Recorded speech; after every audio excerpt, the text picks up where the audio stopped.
Justice Martha Koome, our Chief Justice and President of the Supreme Court of Kenya, Dr. Patrick Njoroge, Governor of the Central Bank, who is joining us online, and his deputy, Mrs. Sheila Mbijiwe, who is almost here, Mr. John, Chair of the Kenya Bankers Association, CEO and CBA, honorable judges from Zambia, Honorable Justice Anne Claire Williams from the U.S.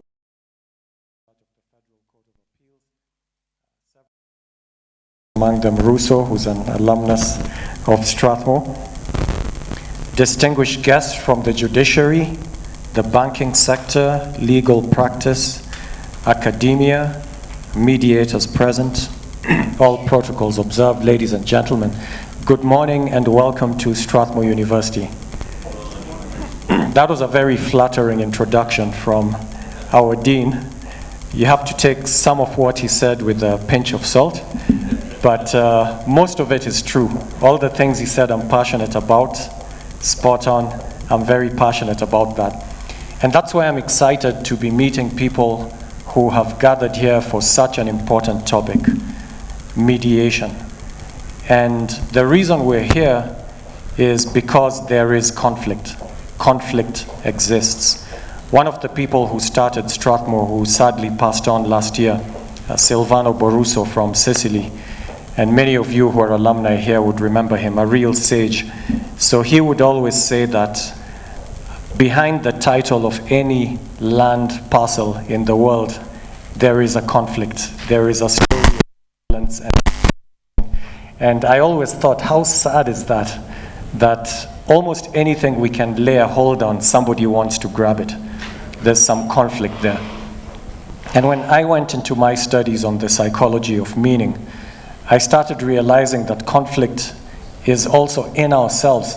So it's not just people fighting for a title. It's also people fighting among themselves. There's intra-organizational conflict. There's interpersonal conflict. There's even intrapersonal conflict.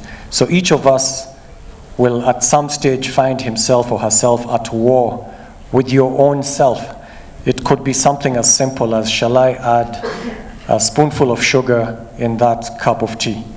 And then one voice says, yes, because it'll be so sweet and delicious. And then another voice says, but the doctor said, don't take any sugar.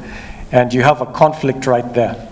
And you might say, well, these are easy conflicts to resolve. Just follow the doctor's orders.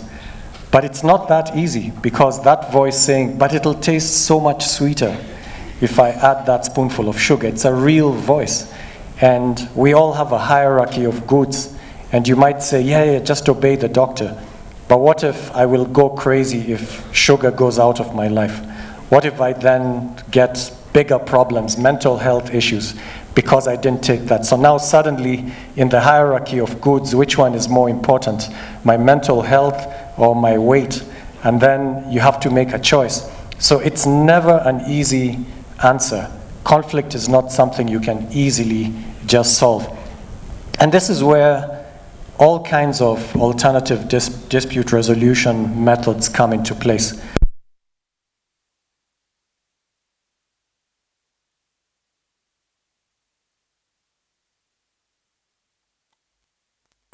You can actually have a pre-judicial panel where you have a mock case and you see who might win. You can have negotiation. There are so many different ways to solve a problem. In arbitration, you basically take an expert and say, you decide and we'll go with your decision.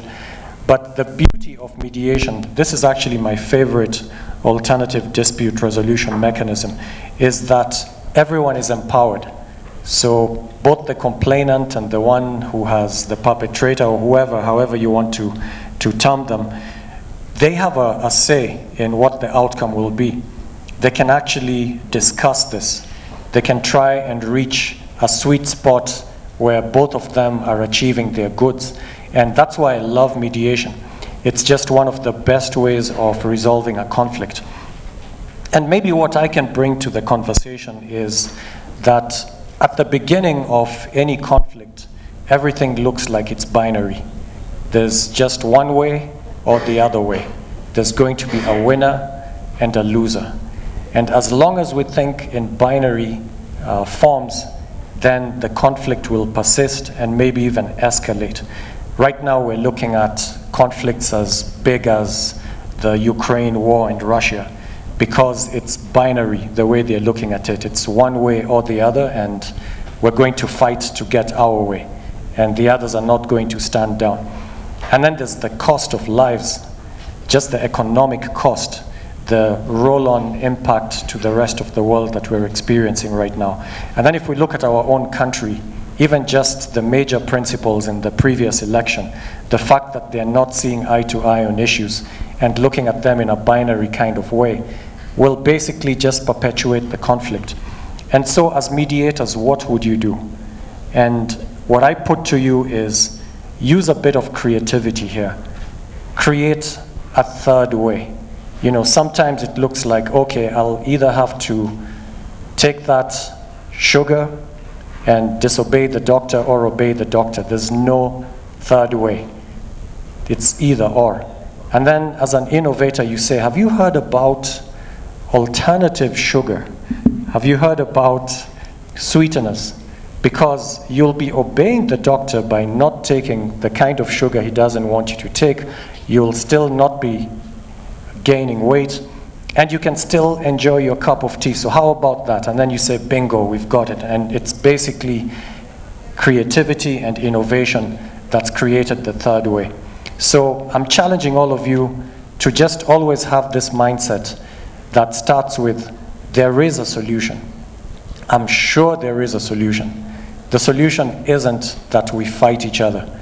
There's got to be a third way. People are just not seeing it right now. But if I think creatively, I could help both parties that are fighting each other to see this third way, and then I could basically mediate. And sometimes it's just a question of helping them understand each other, see where they're coming from. Because at the basis of conflict is also mistrust.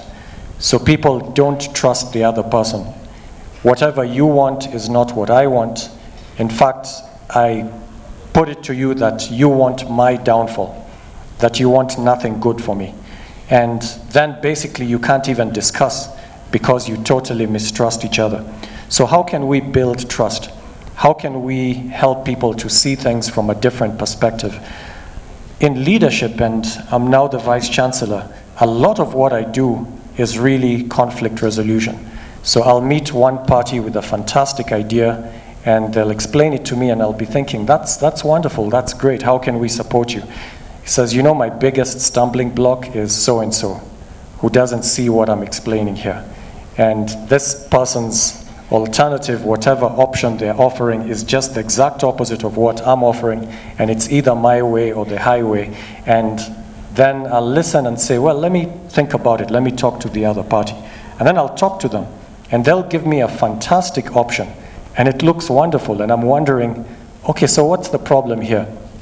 Again, it's because they're looking at it in a binary way, and once you listen to both of them and you know what they're looking for, if you can reconcile those two ideas, you can show them it's perfectly possible to get what you ultimately want to achieve. So let's step back a bit. It's not just this particular problem that we're looking at or this solution. What you're really trying to achieve is the following, and that's what the other person is also trying to achieve. You're both trying to achieve the same thing. Here's a third way that could make you achieve it.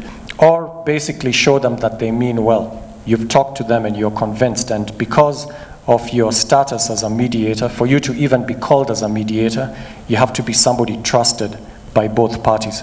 So if you can create the goodwill between the two parties, fantastic. So let's think, how can we be better mediators, both in terms of raising our profile, in terms of the trust people have in you. What would you do to make people trust you more, to make all the possible parties trust you? How can we be ethical and well-meaning enough to basically inspire trust? And then how can we be creative enough to see these third ways that I'm convinced do exist? Because if we concede that the only solution is to fight, then we have no business here. But if we are convinced that there is a way in which we can all work together, then fantastic. Mediation is what we should be doing. So I'd like to thank you for coming from far and wide, and we welcome our Deputy Governor who's joined us of the Central Bank.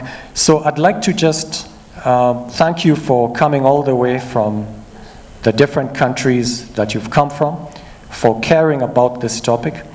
I want you to take it really seriously so that this particular summit is not just a place where we'll come and say that was nice, but we should actually be inspired to come out of here with action points. This is what I'm going to do. This is how I will be a champion in this field of mediation. And what gets me out of bed, and I'm sure the same with all of you, is the meaning behind what we do. So imagine you get it right. Imagine you become really, really good mediators. Just think of how the world will change. Think of how much conflict you will have prevented, and think of how much good, how many opportunities you will have unlocked, how much better the world will be if you get it right. So just try and steep yourselves in that energy today in this summit. Try and just learn as much as you can, and then go out there and be a mediation champion. Thank you very much.